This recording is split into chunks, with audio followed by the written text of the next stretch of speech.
Welcome to What Gear. Today we're looking at Sony's W829B. So before I make anyone late for work, let's get straight into it and see what this thing looks like. The W8 has a brushed metal finish, a very thin panel with a wider area at its base. It has a very minimalistic brushed aluminium stand. The stand does not stick out very far, which means you can get it very close to a wall. It has 4 HDMIs, 2 USBs, an Ethernet, Freeview and satellite inputs, and your classic legacy inputs. Sony have really put together an exceptional product with the 2014 W8. So now we've had a look at what the W8 looks like, and a few of the things you might have picked up on is there's a built-up area at the back. What's that doing there? Basically what it is Sony's bass reflex speakers. Now Sony say that these speakers are designed to amplify off the surface and push the sound forward, giving you front S-Force surround sound. So basically what that is stereo sound.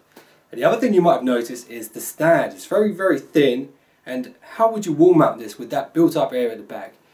That stand actually doubles up as a wall mount, which is a really nice feature. So this TV has been pretty heavily tested by experts with their gadgets, testing the colours and the white balance, and what they're all saying is this TV actually outperforms Sony's W95, which is their flagship HD TV. So that's pretty impressive. But what I want to know is, how does it match up against Sony's X9? 'Cause all of me loves all of you. Anyway, let's get back into it and move on to What the Fact. Welcome to What the Fact. And if you haven't watched any of my previous videos, this is the section where I address the questions that you might have on this product. So number one, can you mount this with a universal wall mount? Yes, you can, but you need to go out and buy yourself an adapter plate. Number two, does the one-flick remote come with this TV? Unfortunately, it doesn't come with this TV. You're going to have to shop around for that one. Sony only give it away free with their more premium models like the W95, the X85 and the X9. Love your curves and all your edges. Anyway, let's move on and have a little look at the W8's Sony technology. Sony's X-Reality Pro processor uses an inbuilt database of images to upscale your image no matter what you're watching. So instead of just putting a pixel next to another pixel, this actually uses a more intelligent approach. New to this year's model is the one-flick entertainment user interface. Now this is dependent on whether or not you have the one-flick remote.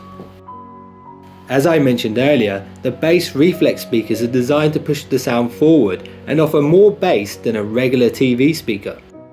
Sony's live football mode is meant to emulate the sound of a stadium. The photo share function is designed to allow you to share photos directly from your TV. As usual, Sony bundle in their exclusive applications, but there are thousands of other apps to choose from also.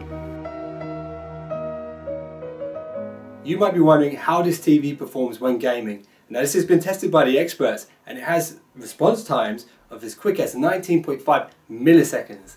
Now that's faster than Muhammad Ali's footwork. Is this TV 3D? Yes, it is 3D. The smaller size, 42, is passive 3D, and everything above is active. You might be wondering what active and passive 3D are. Here's a brief description. Active 3D glasses use a shutter technology which alternates which eye is receiving the information in synchronization with your TV. Passive 3D technology uses an interlaced image which is separated by your passive 3D glasses. Both versions of 3D have their upsides and their down. With active, they say that you get a better picture quality as you are given more information. Passive technology, however, is catching up very quickly, and although you might not have as many pixels on the screen, you don't have the problem of getting a headache from the constant flickering. Plus, passive glasses are a lot cheaper. What sizes does the W8 come in? 42 inch, 50 and 55. One thing to know about the 55 is that it actually can't be mounted with the stand and will need a universal wall mount. Thank you for watching the first ever What Gear review, and we chose a product that we know you're going to like, so go out there and check it out yourselves and see what you think.